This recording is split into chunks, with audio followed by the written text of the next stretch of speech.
Bom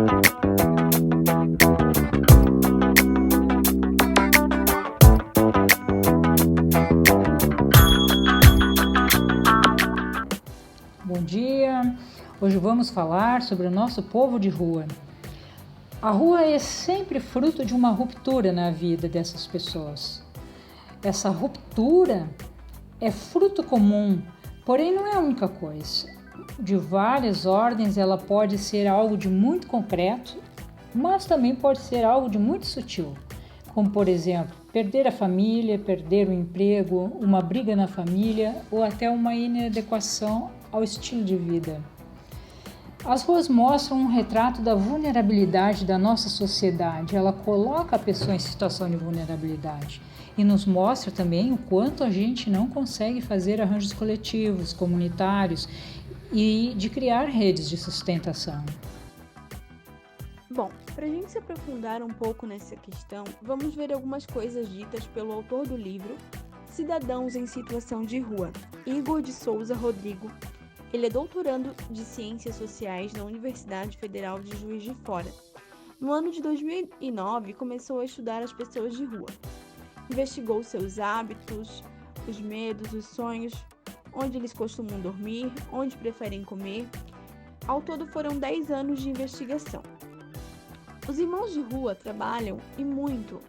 Eles trabalham na reciclagem, nos eventos, nos shows, em estádios de futebol, na montagem de palcos, estandes de Fórmula 1, entre outros.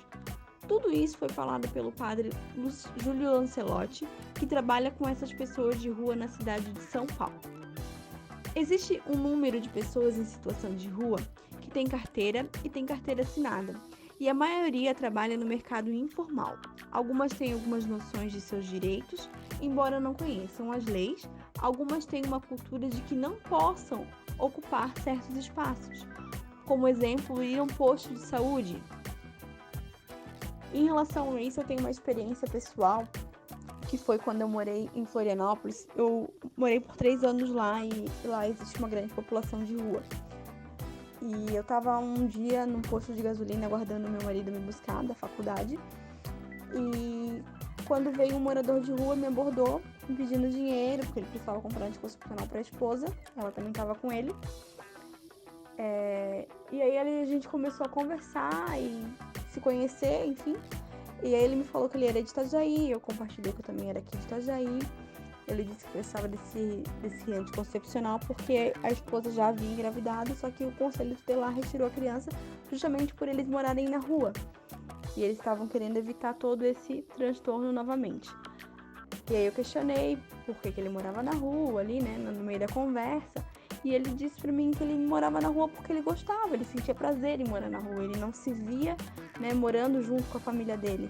Ele falou que ele tem a família aqui em Itajaí, né, enfim, que era com quem estava o filho dele.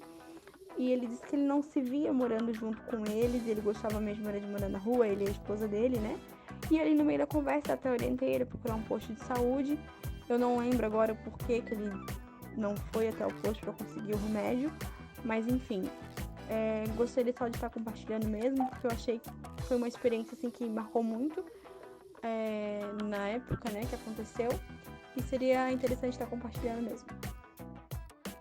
Existe muita dificuldade do brasileiro em entender a ideia do bem comum. Existe uma prática de expulsar as pessoas por parte das prefeituras do centro da cidade e empurrar essas pessoas para a periferia. Existe violência por parte de pessoas que não entendem e não aceitam eles. Podemos tentar tirar as pessoas da rua, mas se elas quiserem, porque alguns não querem sair.